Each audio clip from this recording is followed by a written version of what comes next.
Hey there folks, John here with ThruMyLens, and today I'm coming to you with another photography related video. Today we're going to be talking about the Canon R6 Mark III. I am really excited to finally have this in my hands. I've had it for several days. I've done quite a bit of shooting with it. I've been doing some testing with it. This video is actually a supplement to the written photo review that can be found on ThruMyLens.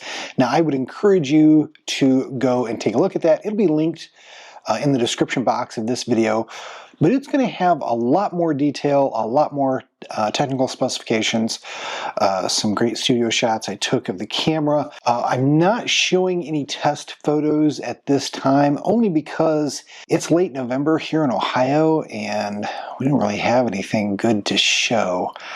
I think I'm going to be doing a model shoot with a photography group I'm a part of in about a week, so I may show some of those, and I will be doing some photography of the local basketball team, so I'll be doing some photographing there. I'll probably add those to the review, so the review will kind of be a living review, and I'll show some sample photos as I get them. Most of the testing I've been doing of the R6 Mark III has been in the studio. I've been taking a lot of product shots with it, and it really is such a fantastically capable camera. I want to throw the specifications up on the screen here so that you can see them. For me, as a two-camera shooter in most cases, when I'm going out to shoot, I like to shoot with two different camera bodies. I like to shoot primes. I'll often shoot with one prime on one camera body, another prime on another, maybe a 50, maybe a 35, maybe I'll use a 35 and a 24-70, but I like to be able to go back and forth because changing lenses can be so problematic for a lot of different reasons. So I like to try to keep two camera bodies that have lenses that will cover me in most of the situations that I find myself in. And from that perspective, the R6 Mark III is exactly what I've been looking for in a camera. And previous to this, I did have the R6 Mark II. I've had every iteration of the R6. When I switched over to mirrorless, I started with the R6, later got the R5, and now I'm shooting with the R5 Mark II, and I've been shooting with the R6 Mark II as my secondary or backup camera. And really, it was always a concern for me of which lens was I going to put on my primary camera and which lens was I going to put on the secondary, because I didn't want to be in a situation where I might want to crop substantially on that secondary camera and not really be able to do it because of the relatively low megapixel count. Now, don't get me wrong, 24 megapixels, which is what the R6 Mark II has, is not bad. As a matter of fact, that's about the same megapixel count as what previously was the Canon flagship, the Canon R3. So, particularly when you're talking about posting stuff on social media, 24 megapixels, 20 megapixels from the R6, I got along fine with that. But I do like to crop, and the R5 Mark II provides so much more ability to do that, so much more confidence when you're taking the shot, knowing that you can crop. I know there's a lot of photographers like Jared Polin, for example, who really discourage cropping of any kind. That's fine, but I do crop, and having this nearly 33 megapixel sensor in this camera that was carried over from the recently released Canon cinema camera, the Canon C70, I believe. That's just a game changer for me. For all intents and purposes, when I'm doing photography, this is a mini R5 Mark II. And as an R5 Mark II owner, those are kind of tough words to say out loud, but you're getting probably 85% of the capability of the R5 Mark II with the R6 Mark III. It is just a phenomenally capable camera for both photo and especially video, because you've got the ability now, first time in a non-cinema Canon camera, you have open gate recording capabilities. I think I'll be using that a lot on my YouTube videos, so I can start posting a lot more reels and a lot more shorts to Instagram and to YouTube. Again, for me as an owner of the R5 Mark II, having this camera as my secondary camera is so great for two things. One, when you pop open the memory card door here, you can see CF Express. Now I can use the same kind of memory card in both cameras. That is fantastic. Yeah, it would have been great to have dual CF Express Type B cards, except you know, that would probably be, you know, push this camera into a much higher price point. So much like the R5 Mark II, the R6 Mark III has one CF Express Type B card slot and then one traditional SD card slot. Again, not as big of a deal for me. It's more important that I have two cameras that are set up the same way. Similarly, when I'm traveling, having the same type of battery for both cameras, it's fantastic. This is the new LP E6P camera battery here, and both the R5 Mark II and the R6 Mark III use this camera battery. The R6 Mark II that I used previously used a different battery, and while they were interchangeable, that previous generation battery in the R5 Mark II would limit your capabilities with that. You couldn't do everything with the camera that you could if you had, you know, the LP E6P battery in it. So now I've got you know, 4 of these batteries between the two camera bodies, which is probably all, you know, I need for my purposes. That gets me through a day of shooting no matter what I'm doing. Are there any disappointments with the R6 Mark III? The only one really is the fact that looking at the back of the camera, we've got the same EVF and the same flip out screen as we have on the R6 Mark II. This is not a deal breaker. It's not a big deal. The EVF wasn't bad. The LCD screen is not bad.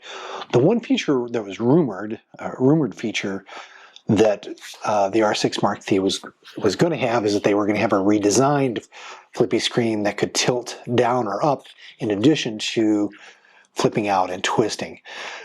This flip out feature is very good when you're doing video, but when you're trying to photograph and you're looking over here and the camera is shooting over here, it can be a little bit more challenging. First world problem, you know, at least it articulates, it flips out.